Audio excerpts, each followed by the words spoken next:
Pasé 28 años en una celda federal mexicana, que no era una celda, sino una oficina con rejas decorativas.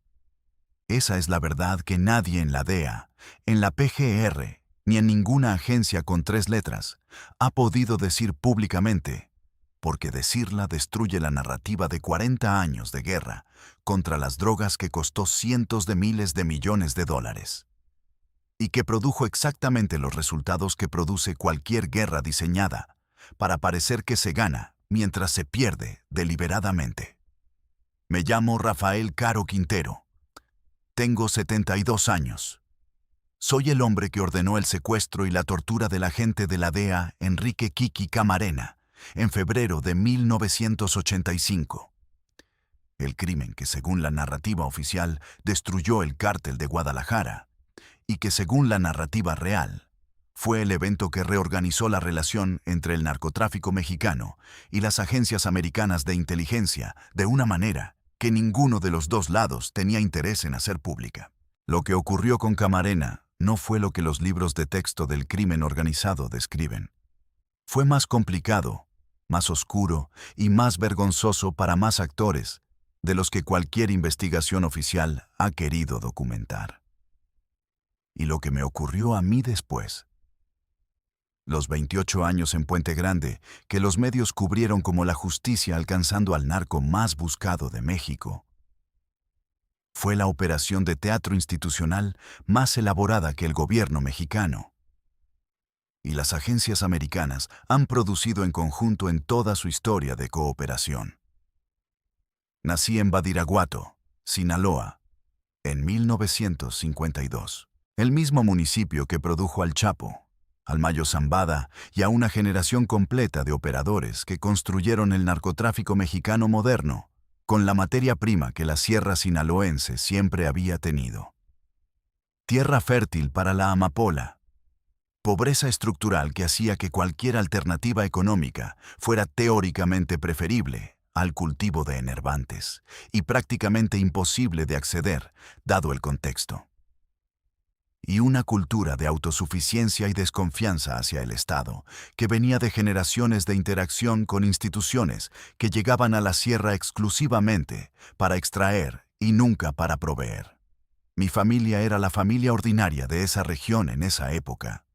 Agricultores con tierra suficiente para sobrevivir y no suficiente para prosperar. Con los hijos suficientes para que la tierra no alcanzara para todos y con el horizonte de opciones que esa combinación produce cuando no hay intervención externa que amplíe ese horizonte. Fui el mayor de 16 hermanos. Esa posición en la familia tiene sus propias lógicas. El mayor carga la responsabilidad del ejemplo y de la contribución económica antes de tener la experiencia para cargarlas con la madurez que requieren. Empecé a trabajar en el campo a los 9 años, con la naturalidad de lo que en ese contexto era simplemente lo que hacían los hijos mayores de las familias de la sierra. El primer contacto con el negocio que eventualmente definiría toda mi vida ocurrió cuando tenía 16 años, y no fue el contacto dramático de la narrativa cinematográfica del narco. Fue la conversación más ordinaria posible. Un hombre en el mercado de Badiraguato que me preguntó si quería ganar dinero extra haciendo entregas. No me dijo qué tipo de entregas. No necesitaba decirlo porque en Badiraguato, en 1968, el tipo de entregas que pagaban dinero extra no requería explicación para ningún muchacho de 16 años que hubiera crecido en esa sierra. Dije que sí. Esa respuesta de 2 letras fue el momento exacto que esta confesión identifica como el punto de inflexión, aunque en el momento mismo no tuviera ninguna cualidad de inflexión, sino simplemente la cualidad de una respuesta lógica a una pregunta económicamente obvia. Las primeras entregas eran pequeñas, cargamentos de goma de opio que bajaban de la sierra hacia los puntos de procesamiento en los valles. Trabajo de mula en el nivel más básico de la cadena, el nivel donde el riesgo es alto y la compensación es baja. Y donde la única razón para estar es que las alternativas son peores, o que la posición en la cadena eventualmente mejora. La mía mejoró con la velocidad que produce la combinación de confiabilidad y la disposición a hacer lo que otros no quieren hacer. En 2 años pasé de mula a coordinador de rutas. En 4 años tenía mi primera operación independiente con financiamiento propio y relaciones directas con los productores en la sierra y los compradores en Guadalajara. Guadalajara fue el siguiente capítulo. Me moví ahí a principios de los años 70 con la claridad del que ha identificado dónde está el nivel de operación que quiere alcanzar y que sabe que ese nivel no está en Badiraguato sino en la ciudad donde el negocio tiene la escala que la sierra no puede proveer. En Guadalajara conocí a los hombres con quienes eventualmente construiría lo que se conoce como el Cártel de Guadalajara, aunque en ese momento ninguno de nosotros usaba ese término, porque los cárteles como estructura conceptual son una imposición retrospectiva de analistas externos sobre lo que en el momento era simplemente la suma de relaciones operativas entre personas que tenían intereses comunes y la capacidad de colaborar para maximizar esos intereses. Miguel Ángel Félix Gallardo era ya en ese periodo el operador de mayor nivel en Guadalajara. Su inteligencia operativa era de una categoría diferente a la de cualquier otro actor que había conocido hasta ese momento. No solo inteligente en el sentido de procesar información rápido, sino inteligente en el sentido de construir arquitecturas de relación que producían resultados sostenibles en el tiempo porque no dependían de ningún elemento singular, sino de redes que sobrevivían la pérdida de nodos individuales. Me alié con él, con la lógica del que reconoce que la mejor posición disponible en un ecosistema competitivo no siempre es la posición más alta, sino la posición más estratégica. Y que la posición más estratégica junto al actor más capaz del ecosistema produce más que la posición más alta junto a un actor de segundo nivel. Don Neto, Ernesto Fonseca Carrillo, era el tercer eje de lo que se construyó en Guadalajara en esos años, más viejo que Félix Gallardo y que yo, con la experiencia acumulada de una generación anterior de operadores y con las conexiones institucionales que esa experiencia había producido. Las conexiones de Don Neto con elementos de la DFS, la Dirección Federal de Seguridad, que era en esa época el instrumento de inteligencia más poderoso del gobierno mexicano, fueron el componente que hizo posible la escala que el Cártel de Guadalajara alcanzó en la primera mitad de los años 80. Sin esas conexiones, el negocio habría crecido, pero no habría alcanzado el nivel de protección institucional que le permitió operar con la impunidad que operó durante esos años. Lo que construimos entre los tres en Guadalajara entre 1975 y 1985 fue la primera organización de narcotráfico mexicana que operó con la estructura de una empresa moderna. Divisiones de responsabilidad claramente definidas, infraestructura de transporte con rutas múltiples y redundancia, sistema financiero con diversificación en múltiples países e instrumentos, y la red de protección institucional que hacía posible operar en el territorio mexicano sin la interferencia que habría destruido cualquier empresa criminal de menor sofisticación. En el pico de esa operación, entre 1982 y 1984, movíamos más cocaína colombiana hacia los Estados Unidos que cualquier organización mexicana anterior en la historia del negocio. El modelo era simple en su arquitectura y extraordinariamente eficiente en su ejecución. Los colombianos producían, nosotros transportábamos y distribuíamos, los americanos consumían y pagaban. La cadena de valor era clara, los roles estaban definidos y la protección institucional en México hacía que la parte más vulnerable de la cadena, el transporte a través del territorio mexicano, fuera la parte más controlada. Ese modelo funcionó hasta que encontró a Kiki Camarena. Camarena era el agente de la DEA en Guadalajara que había construido durante 4 años el caso más completo que una agencia americana había construido jamás contra una organización de narcotráfico mexicana. No era un agente ordinario. Era el tipo de agente que existe una vez en una generación. Metódico, valiente, sin la corruptibilidad que el dinero del negocio producía en la mayoría de los actores institucionales que entraban en contacto con él, y con la capacidad de construir redes de inteligencia dentro de organizaciones que habían perfeccionado la detección de infiltraciones durante años.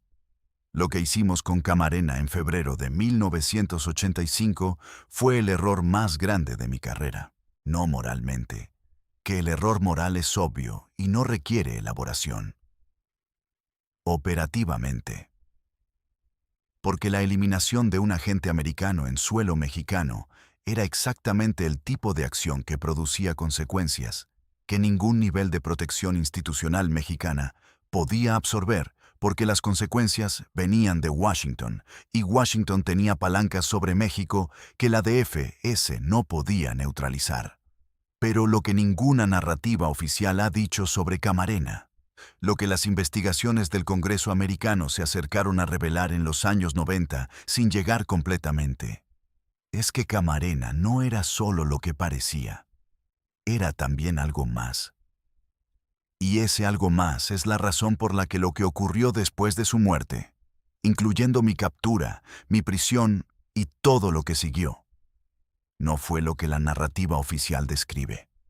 Esa parte de la historia es la que viene. Y es la parte que destruye la narrativa de 40 años. Porque la verdad sobre Kiki Camarena es la verdad sobre todo lo que vino después. Y todo lo que vino después, incluyendo mis 28 años en Puente Grande, que no fueron lo que nadie cree que fueron, es imposible de entender sin esa verdad. Esa verdad comienza ahora. El primer $1.000.000 que tuve en efectivo en mis manos lo conté en una mesa en Guadalajara en 1978, con la misma naturalidad con que un carpintero cuenta sus herramientas. Porque para ese momento el dinero ya había perdido la cualidad de lo extraordinario y había adquirido la cualidad de lo instrumental. Era el medio, no el fin. Y los medios no producen asombro, sino evaluación de su utilidad. Tenía 26 años. Había llegado a Guadalajara 6 años antes, con la ropa que cargaba en una bolsa de tela y con el capital específico del que no tiene capital económico, pero tiene la combinación de inteligencia operativa y disposición al riesgo que en ese negocio es más valiosa que cualquier cantidad de dinero inicial. Porque el dinero inicial se acaba y esas dos cualidades no se acaban. En 6 años, había construido desde ese punto de partida una operación con rutas propias, operadores propios y relaciones directas con los proveedores colombianos que Félix Gallardo había comenzado a desarrollar y que yo había extendido con la metodología del que entiende que las relaciones directas eliminan intermediarios y los intermediarios eliminan margen. El millón en la mesa era el producto de 18 meses de operación a esa escala. No era todo lo que había producido. Era lo que había reservado como capital operativo separado de los gastos de la operación y de los pagos de protección, que ya en ese periodo eran el componente más costoso del negocio. Porque la infraestructura de corrupción que hacía posible operar en México tenía un precio de mantenimiento que crecía con la escala de la operación. Los pagos de protección en Guadalajara en esa época tenían una arquitectura que describir con precisión, porque esa arquitectura es la evidencia más directa de lo que realmente era el negocio en esos años. No una organización criminal operando al margen del Estado, sino una empresa en asociación activa con el Estado en sus niveles más operativos y con la tolerancia calculada del Estado en sus niveles más altos.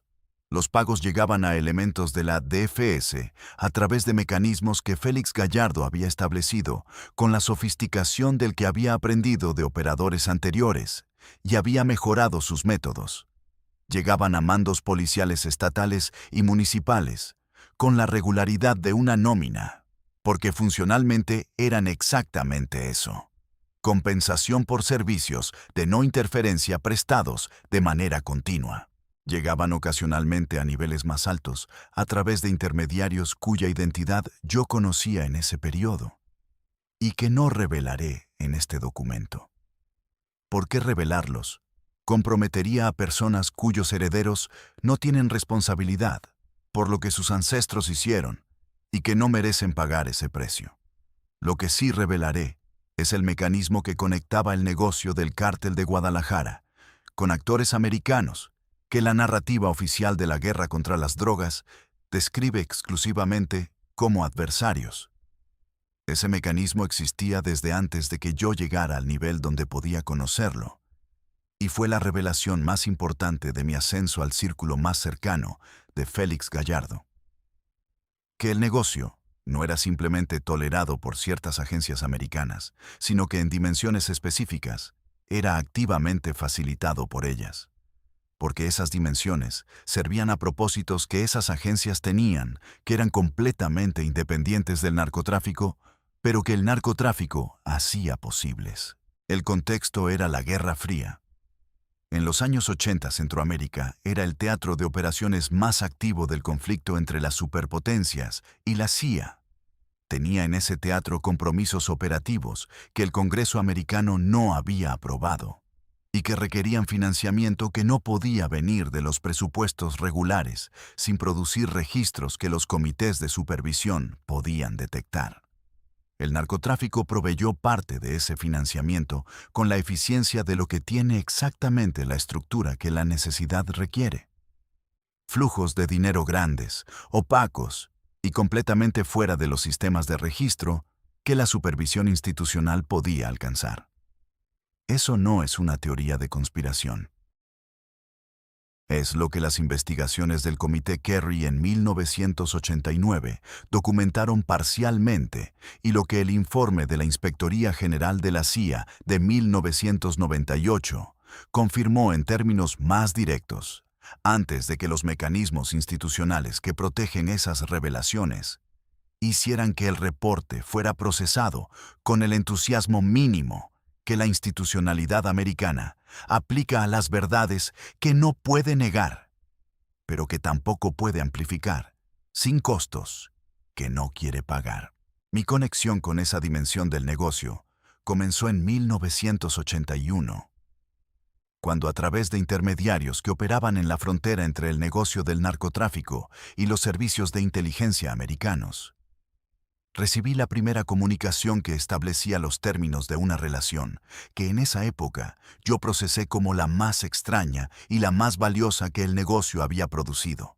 Actores americanos que necesitaban que ciertos cargamentos fluyeran sin interferencia hacia ciertos destinos que no eran los destinos convencionales del mercado de consumo americano. A cambio de garantizar ese flujo, la interferencia sobre las operaciones normales del Cártel de Guadalajara desde el lado americano sería gestionada con una discrecionalidad que hacía que ciertos operativos de la DEA se encontraran siempre llegando un poco tarde o con información que resultaba siempre un poco imprecisa. Entendí lo que era esa relación con la claridad que produce el cinismo bien desarrollado. Era la corrupción institucional americana operando con la misma lógica que la corrupción institucional mexicana, con la diferencia de que la corrupción institucional mexicana era abiertamente reconocida por todos los que operaban en el negocio, mientras la corrupción institucional americana requería el nivel de opacidad que solo produce la diferencia entre un Estado que no tiene consecuencias por sus contradicciones y un Estado que tiene la infraestructura de relaciones públicas suficiente para gestionar esas contradicciones sin que produzcan consecuencias domésticas significativas. Acepté los términos. No porque tuviera dudas sobre su naturaleza, sino porque su naturaleza era exactamente lo que los hacía valiosos. Una garantía de protección que venía de los actores que la DFS no podía protegernos contra. La DFS nos protegía del Estado mexicano. Esta relación nos protegía del Estado americano. Con las dos protecciones activas simultáneamente, el Cártel de Guadalajara operaba en un espacio de impunidad que en términos de riesgo operativo Era el más bajo que cualquier organización de narcotráfico había alcanzado en la historia del negocio hasta ese momento. En ese espacio de impunidad, construimos la operación más grande que México había visto. La plantación de búfalo en Chihuahua, que cuando fue descubierta en 1984, produjo el nivel de escándalo que produce el descubrimiento de algo de una escala que nadie en los medios y en las agencias había calculado como posible. Era solo uno de los componentes visibles de una infraestructura mucho más extensa, que se distribuía en múltiples estados, con la diversificación que hace que la pérdida de cualquier componente individual sea costosa pero no terminal.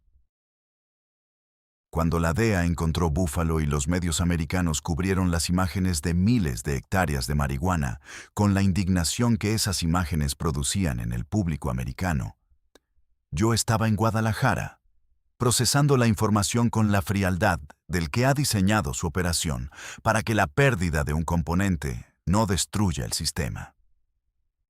Lo que Búfalo sí destruyó, aunque en ese momento no lo entendí completamente, fue el equilibrio de la relación con los actores americanos que habían sido el componente de protección más valioso de la operación.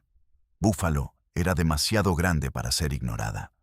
Era demasiado visible para que la discrecionalidad que habíamos comprado pudiera gestionar su existencia sin producir consecuencias domésticas en los Estados Unidos que ningún actor americano podía absorber. Era el tipo de evidencia que convierte a los protectores en adversarios, porque el costo de seguir siendo protectores supera el beneficio que la protección produce. Esa conversión comenzó a ocurrir en los meses posteriores a Búfalo. La discrecionalidad que habíamos pagado empezó a tener grietas. Los operativos de la DEA, que siempre llegaban tarde, empezaron a llegar menos tarde. La información que siempre era imprecisa empezó a ser menos imprecisa. Y en ese contexto de protección que se erosionaba, operaba Kiki Camarena con su metodología de 4 años de construcción paciente de un caso que no dependía de la cooperación institucional, sino de su propio trabajo directo de inteligencia. Camarena era el problema que la erosión de la protección había dejado sin la solución que antes tenía. Antes de Búfalo, el problema Camarena habría sido gestionado por los mismos actores americanos que habían garantizado la discrecionalidad. Un agente demasiado efectivo habría sido redirigido, transferido o descalificado por alguna razón administrativa que el sistema provee para exactamente ese propósito. Después de Búfalo, esos mismos actores no podían gestionar el problema Camarena sin producir exactamente el tipo de evidencia de complicidad que ellos necesitaban evitar, dado el nivel de escrutinio que Búfalo había generado. El problema Camarena quedó sin gestión institucional. Y un problema sin gestión institucional en ese negocio produce la solución que el negocio tiene disponible cuando las soluciones institucionales no están disponibles. Esa solución fue la que aplicamos en febrero de 1985, con las consecuencias que aplicar esa solución contra un agente americano inevitablemente produce. Pero lo que ningún reporte oficial describe sobre lo que ocurrió después de esa solución, lo que empezó a ocurrir en los meses posteriores a la muerte de Camarena, cuando las investigaciones americanas comenzaron a acercarse no solo al crimen, sino a la arquitectura que lo rodeaba, incluyendo la arquitectura de protección que ciertos actores americanos habían provisto. Fue la decisión más importante que esos actores americanos tomaron en toda esa historia.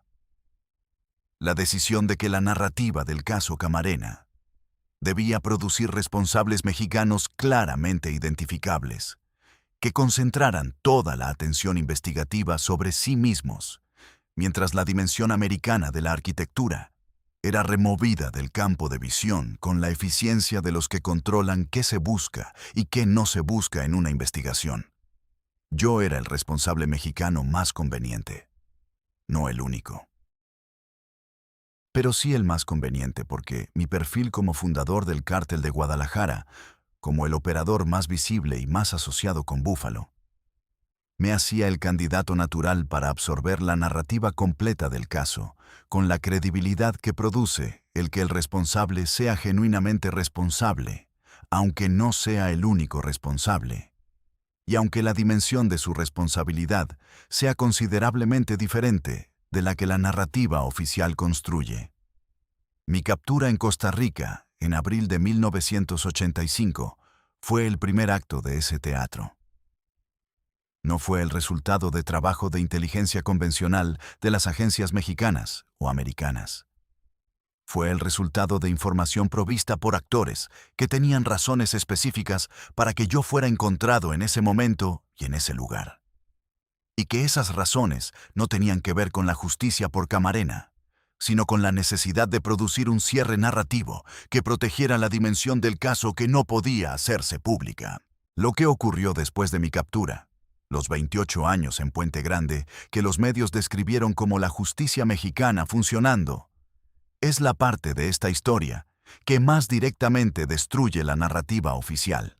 Y esa parte requiere ser contada con el detalle que merece, porque sus implicaciones van mucho más allá de mi caso personal, hacia la naturaleza real de lo que la guerra contra las drogas fue y es.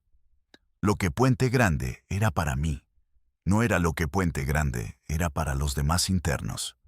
Y la diferencia entre esas dos realidades es la diferencia entre la ficción y la verdad de 40 años de política de drogas.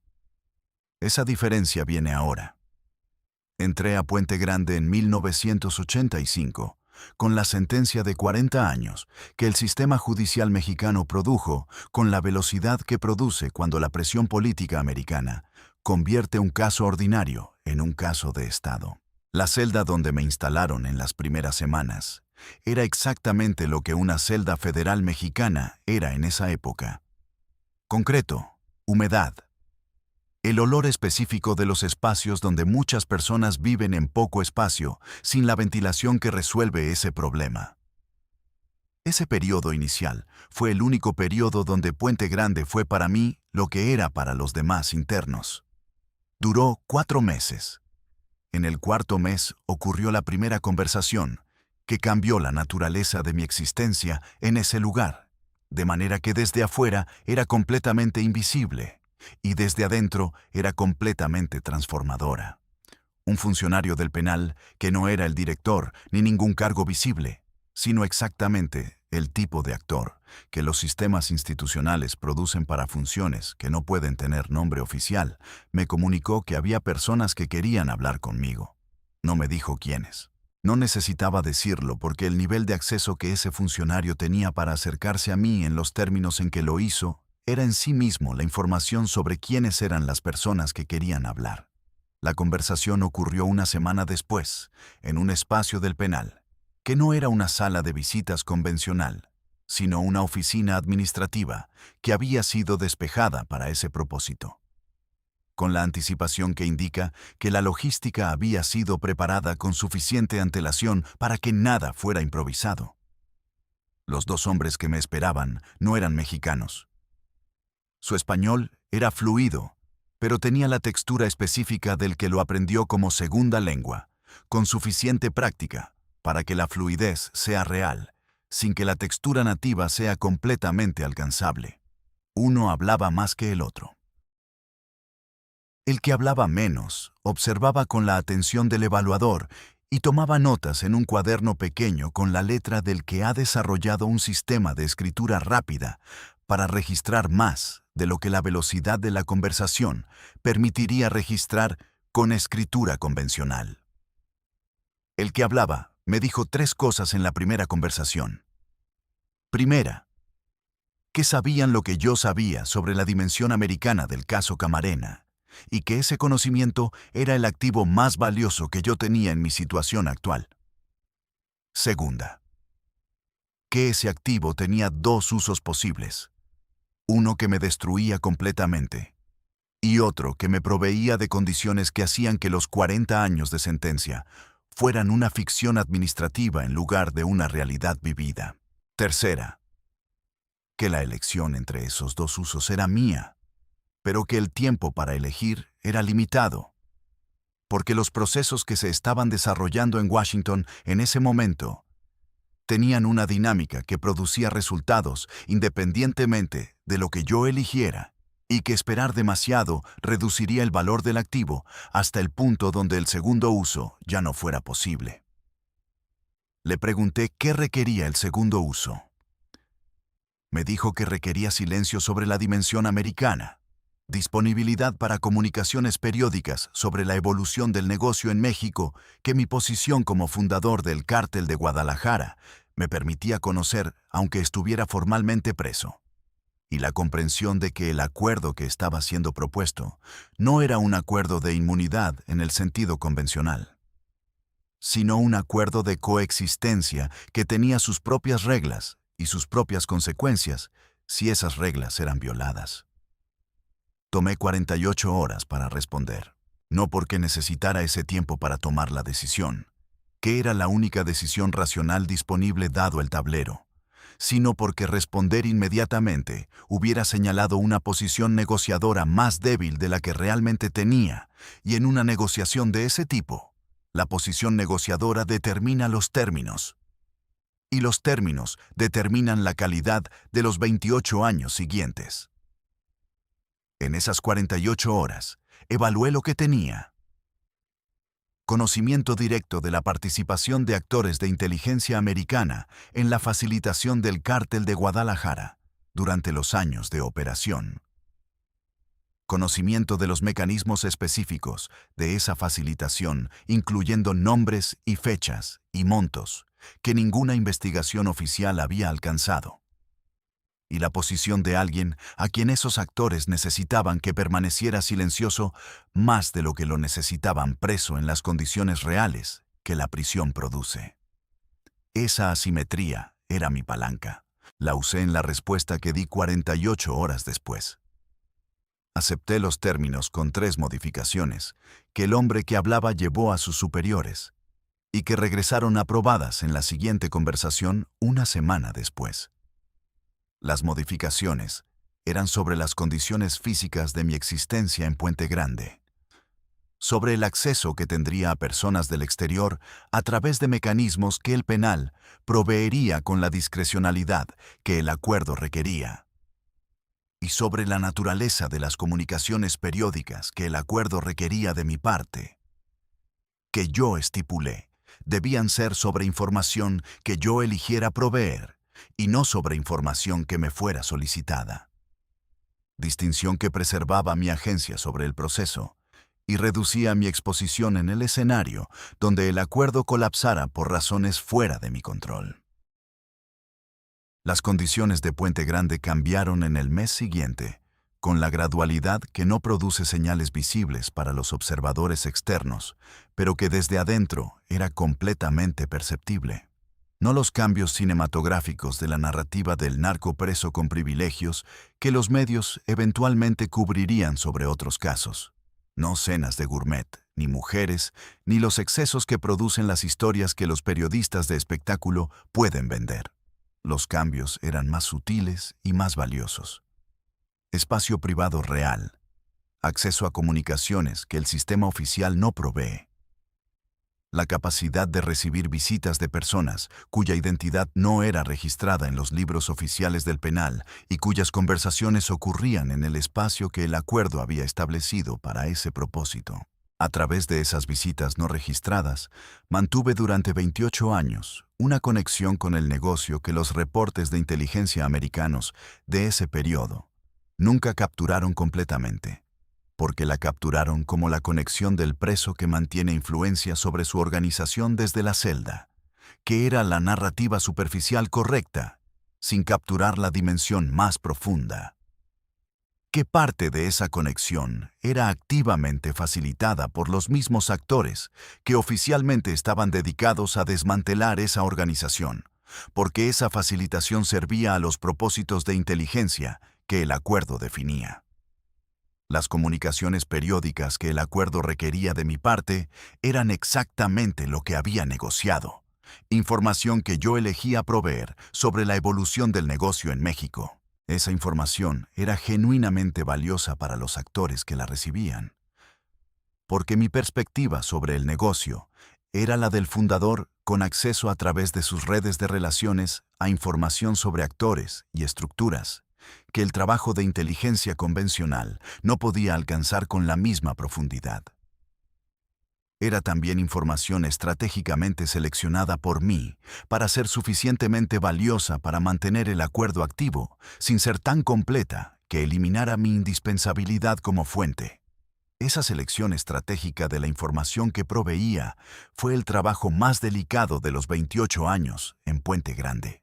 Demasiada información eliminaba mi valor como fuente, porque un activo completamente explotado no tiene valor residual que motive la continuación del acuerdo. Demasiado poca información producía la evaluación de que el activo no era suficientemente útil para justificar el costo del acuerdo. El equilibrio entre esas dos posiciones requería una calibración continua, que era en sí misma el trabajo más sofisticado que había hecho en toda mi carrera. Más sofisticado que cualquier operación de tráfico, porque las operaciones de tráfico tienen métricas claras de éxito y fracaso, mientras esta calibración operaba en la zona gris, donde el éxito era simplemente la continuación del acuerdo, y el fracaso era la conversión de los actores del otro lado de la mesa de facilitadores a adversarios activos. En ese periodo en Puente Grande, tuve acceso a información sobre lo que ocurría en el negocio mexicano, que era en muchos casos más completa que la que tenían los jefes de las organizaciones que operaban en libertad. Porque mi posición de neutralidad forzada hacía que actores de múltiples organizaciones me proveyeran perspectivas que ningún actor con intereses activos en el negocio podía recibir simultáneamente sin producir conflictos de lealtad que destruían el flujo de información. Supe sobre el ascenso del Chapo con suficiente anticipación para haberlo predicho antes de que ocurriera. Supe sobre la reorganización que produjo los cárteles regionales, que sustituyeron al cártel de Guadalajara con la arquitectura descentralizada que Félix Gallardo diseñó desde su propia prisión.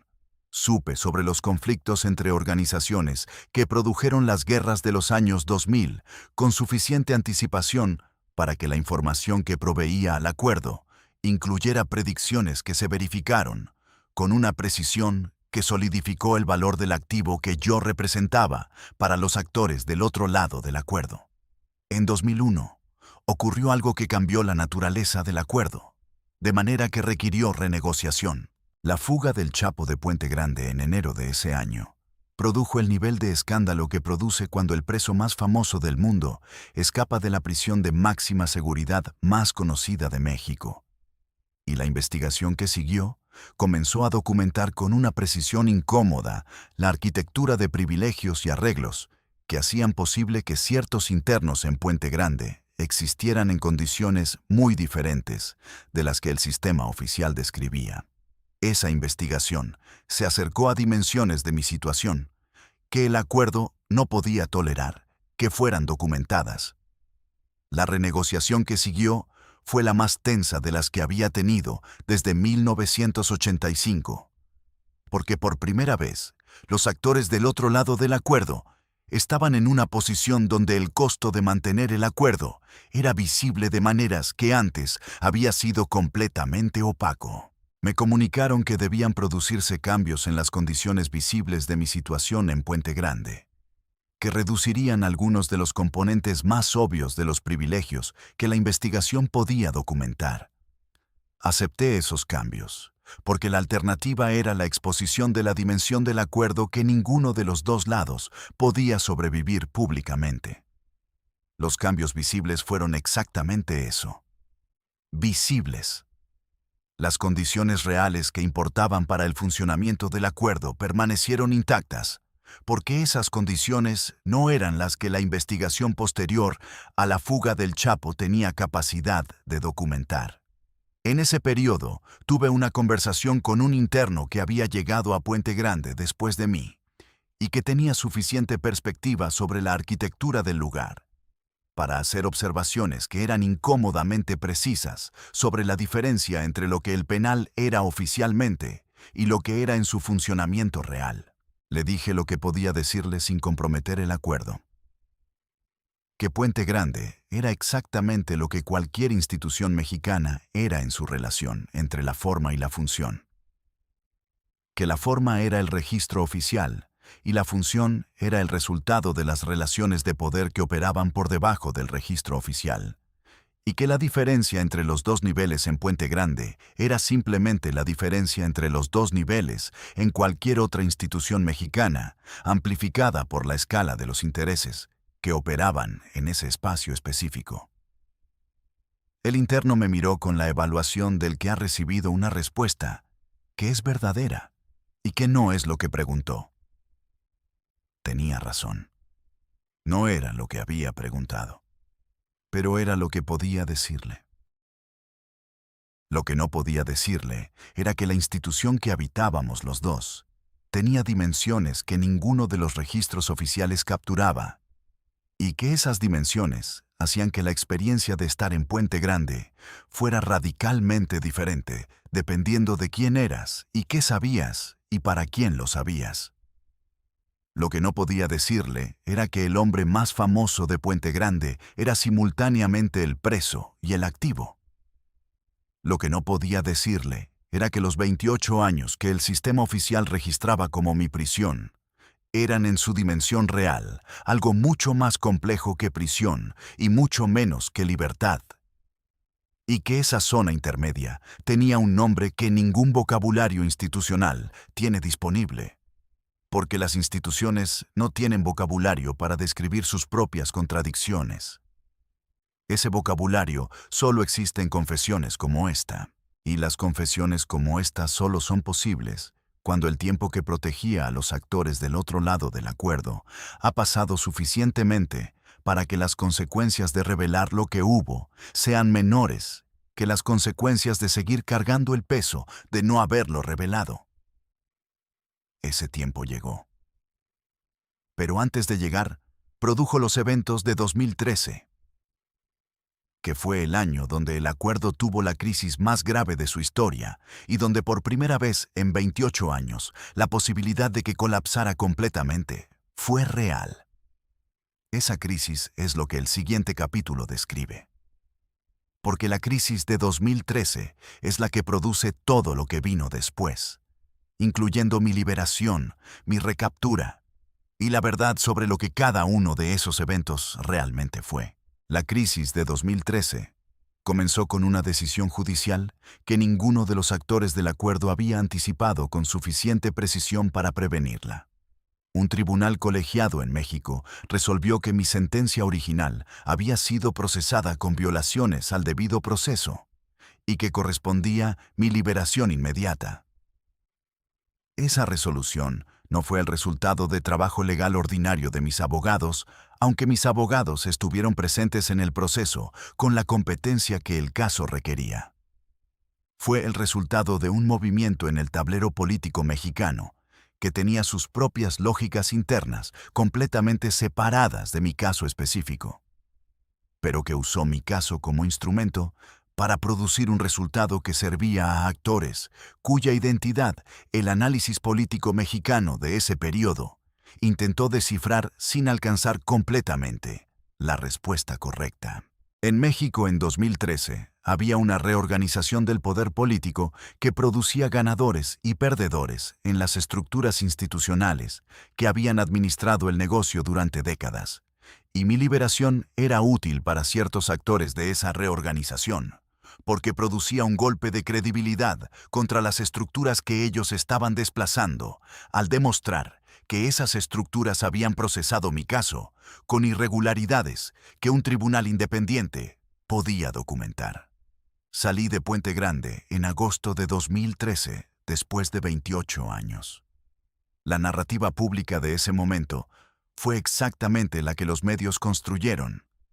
El narco histórico liberado por un tecnicismo legal, el escándalo de la justicia mexicana fallando nuevamente, la indignación americana expresada a través de canales diplomáticos con la intensidad que la DEA produce cuando necesita demostrar que el caso Camarena sigue siendo su prioridad declarada 4 décadas después.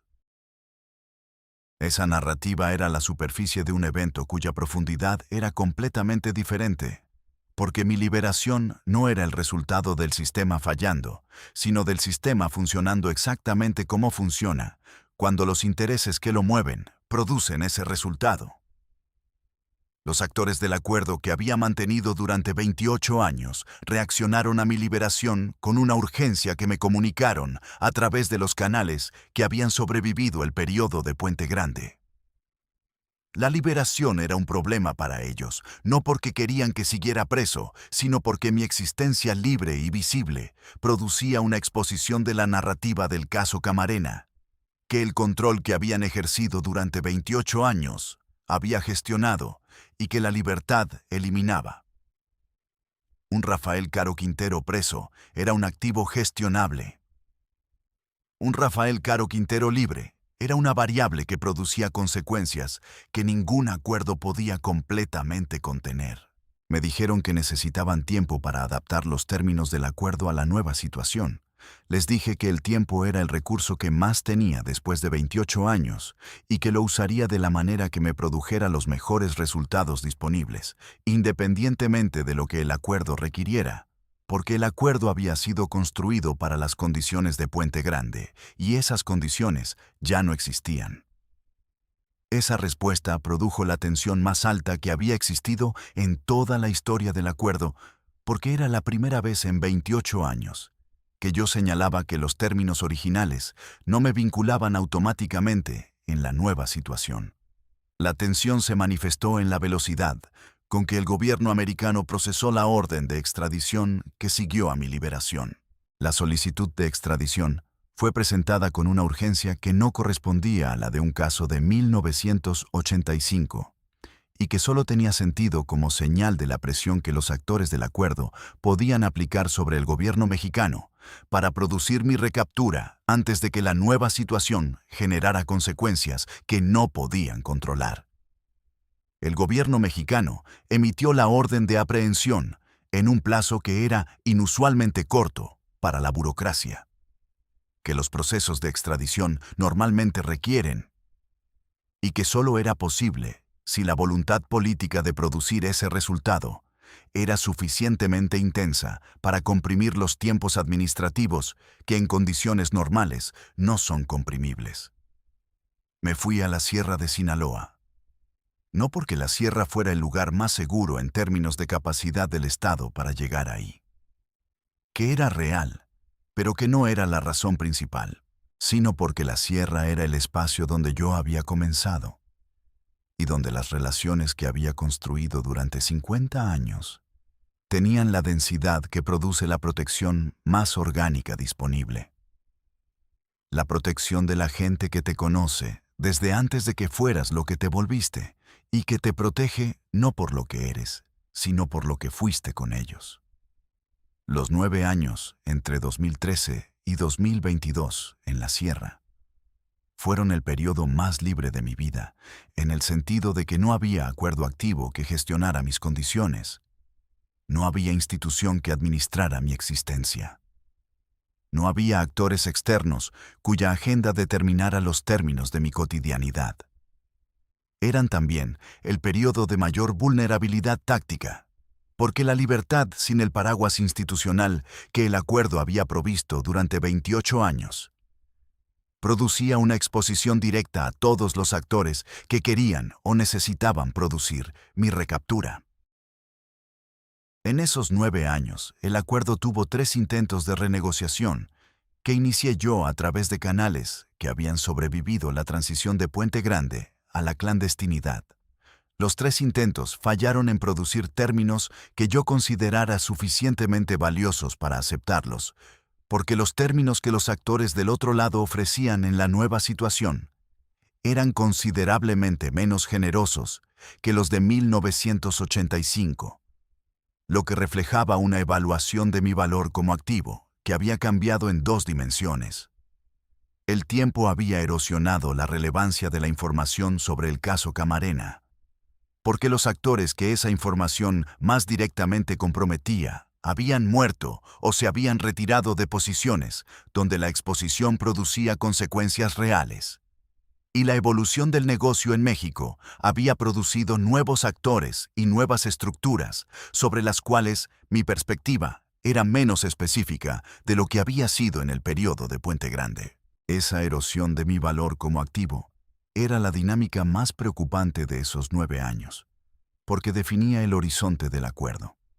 En algún punto, la erosión alcanzaría el nivel donde los actores del otro lado calcularan que el costo de mantener la negociación superaba el beneficio del activo residual, y en ese punto, la negociación terminaría. Y lo que la reemplazaría sería la presión sin compensación.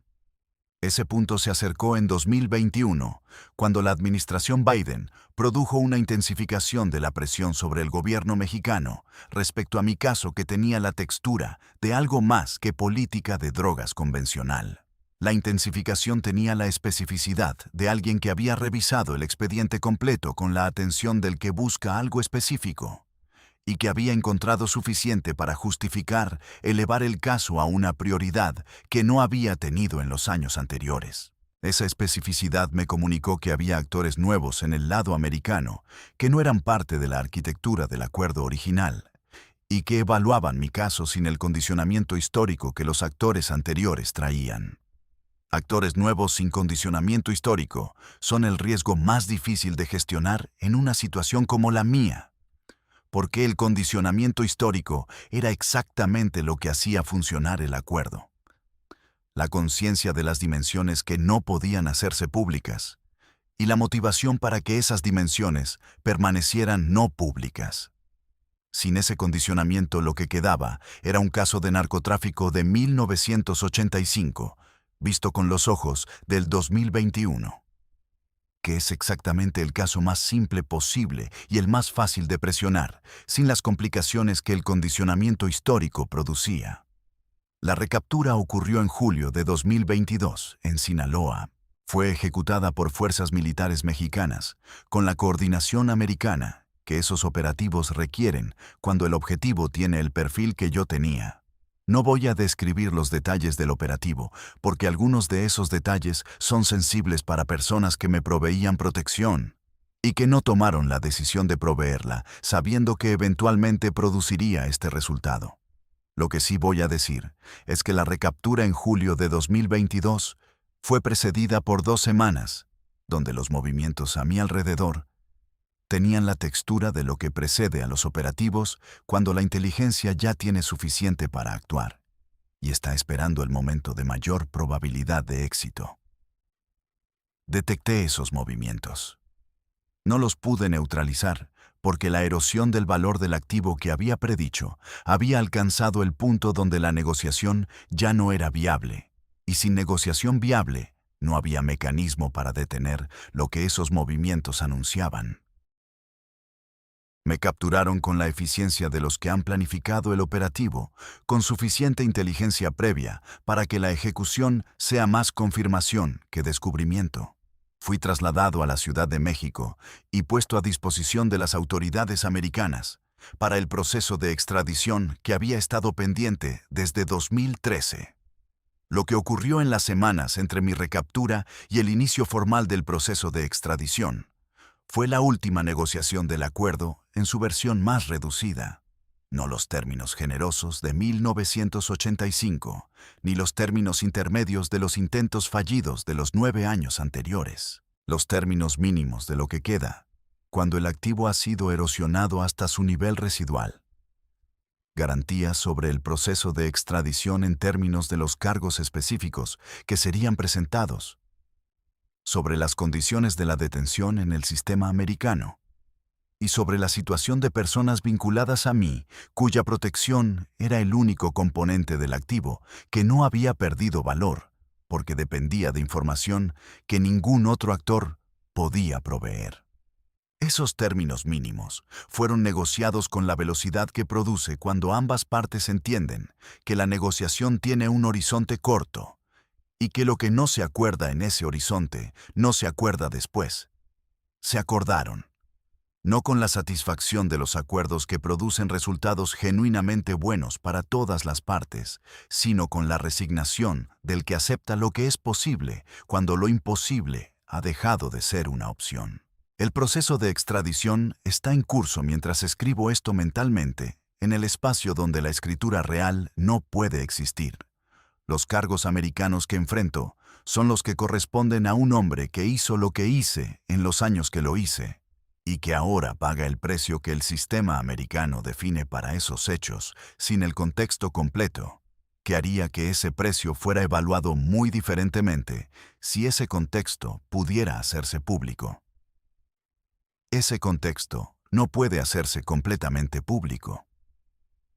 Los términos residuales del acuerdo garantizan que ciertas dimensiones permanezcan en el archivo donde han estado desde 1985. No por lealtad a los actores del otro lado, que no merecen esa lealtad, sino porque las dimensiones que permanecen en el archivo involucran a personas que no tomaron las decisiones que sus superiores tomaron, y que pagar el precio de esas decisiones sería una injusticia de un tipo diferente a la que esta confesión describe, pero injusticia igualmente. Hay un límite en lo que la verdad puede limpiar sin producir daños colaterales que la verdad misma no puede justificar. Ese límite es donde esta parte de la confesión termina. Y lo que viene después, el cierre final, es la parte donde ese límite es evaluado con la honestidad que 72 años de vida en ese negocio produce cuando ya no hay nada que proteger excepto lo que siempre debió protegerse. Tengo 72 años y estoy en el sistema de detención federal americano esperando el proceso que el gobierno de los Estados Unidos ha construido durante 4 décadas, con la paciencia específica del Estado, que tiene recursos ilimitados y tiempo ilimitado, y que puede permitirse esperar exactamente el tiempo que sea necesario para producir el resultado que quiere, independientemente de cuánto tiempo requiera.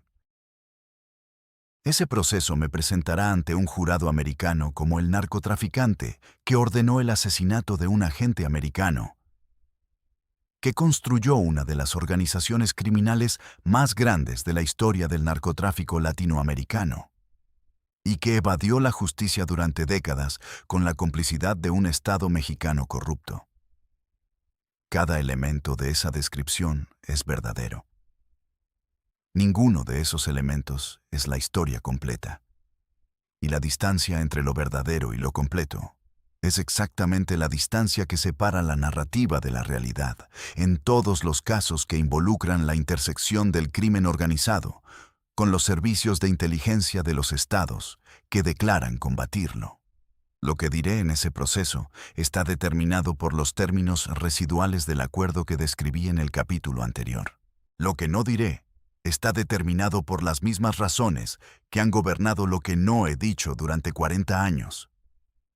No la lealtad a los actores que no la merecen, sino la evaluación de que ciertas revelaciones producen daños que superan los beneficios que producirían para mí específicamente, dado que los beneficios para mí en esta etapa son marginales comparados con el daño colateral que esas revelaciones generarían sobre personas que no eligieron estar en el campo de acción de lo que sus superiores decidieron.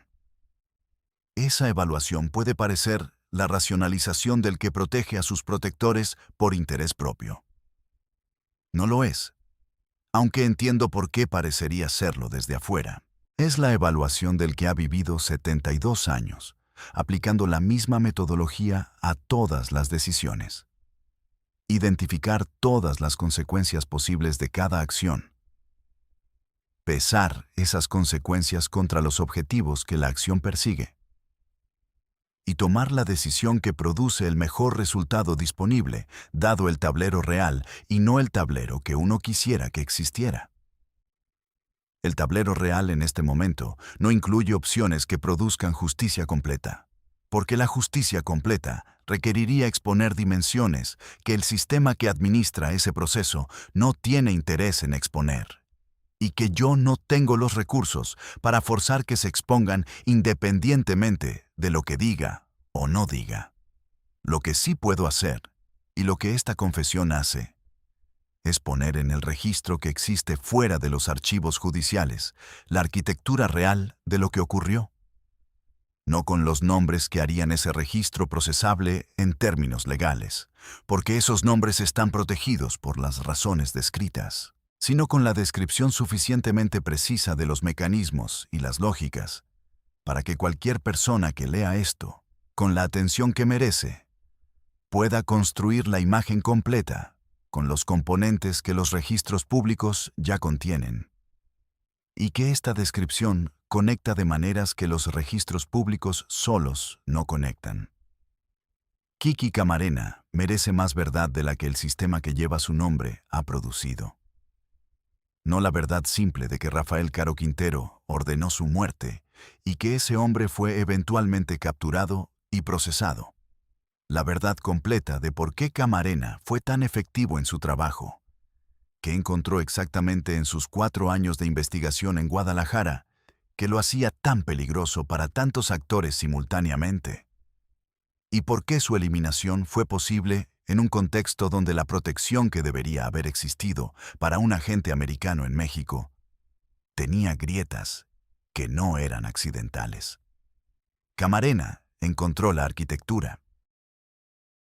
No toda, que habría requerido más tiempo del que tuvo, pero suficiente de ella para que lo que encontró fuera incompatible con la supervivencia de esa arquitectura si llegaba a los niveles donde podía producir consecuencias reales.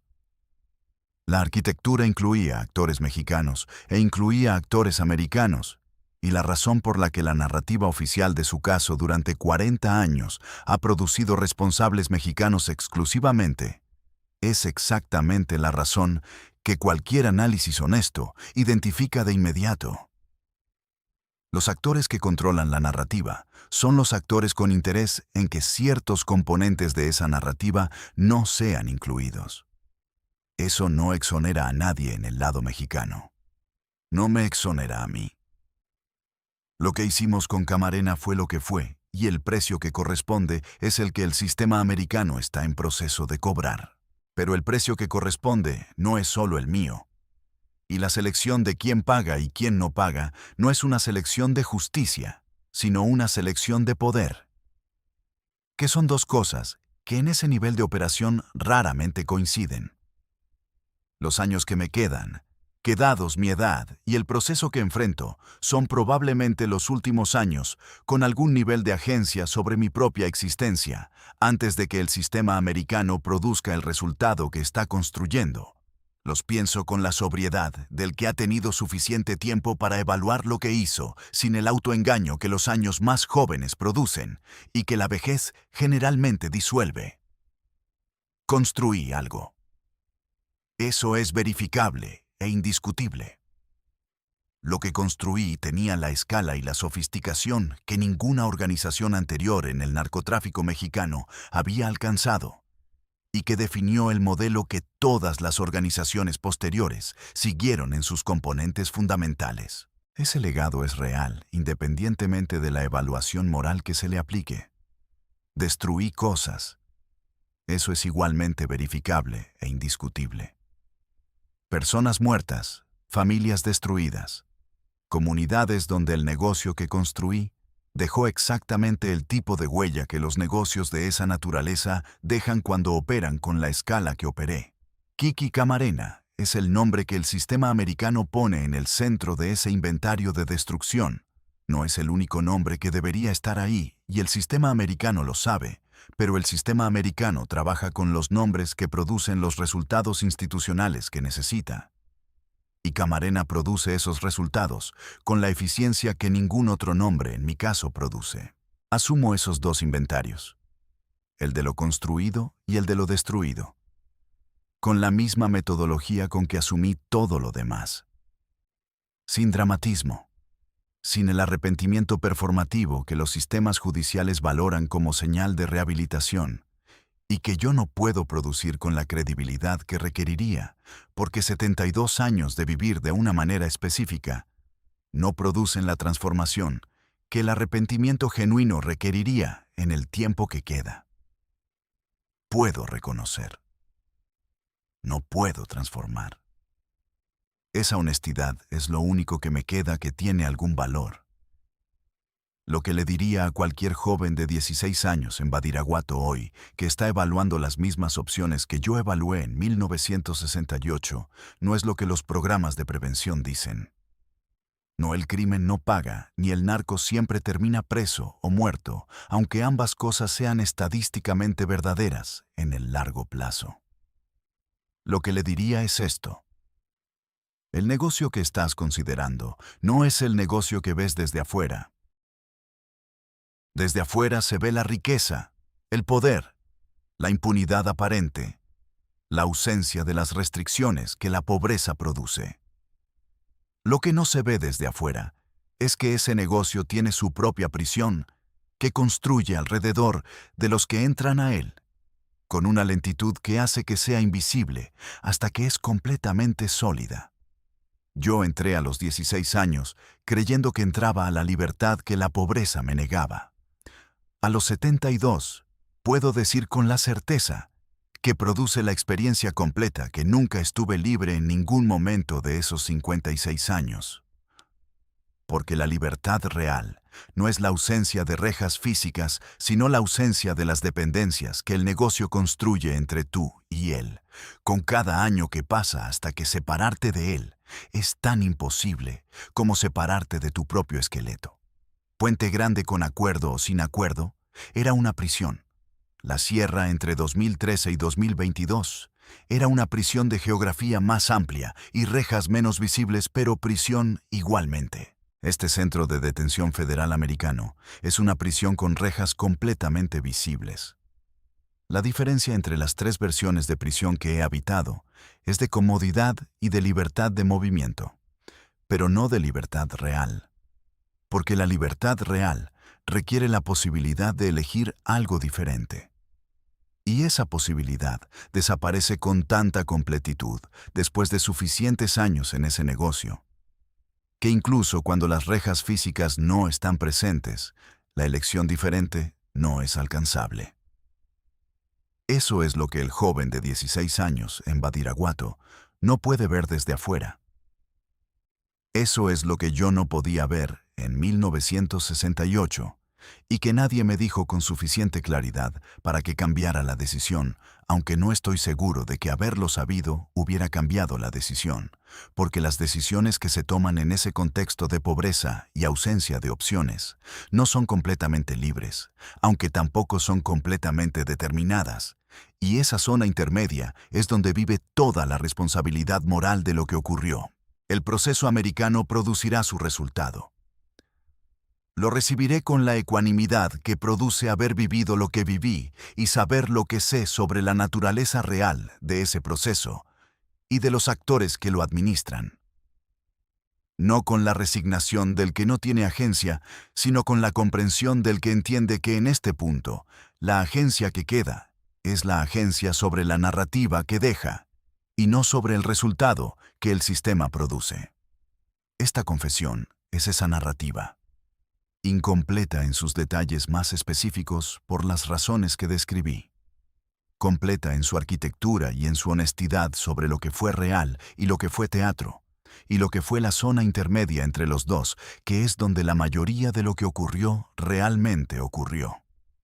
Mi nombre es Rafael Caro Quintero, el narco de los narcos, el fundador, el preso que no estuvo completamente preso, el libre que no estuvo completamente libre.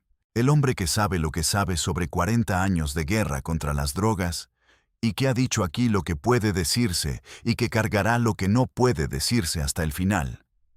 Porque algunos archivos no se abren completamente sin destruir más de lo que revelan. Ese es el balance. No es un balance limpio. Nunca lo fue. En ese negocio los balances limpios no existen, porque el negocio mismo no es limpio y los que entran a él, creyendo que pueden mantener sus manos limpias mientras operan en él, son exactamente los que terminan con las manos más sucias, porque la ilusión de la limpieza es más peligrosa que la aceptación de la suciedad.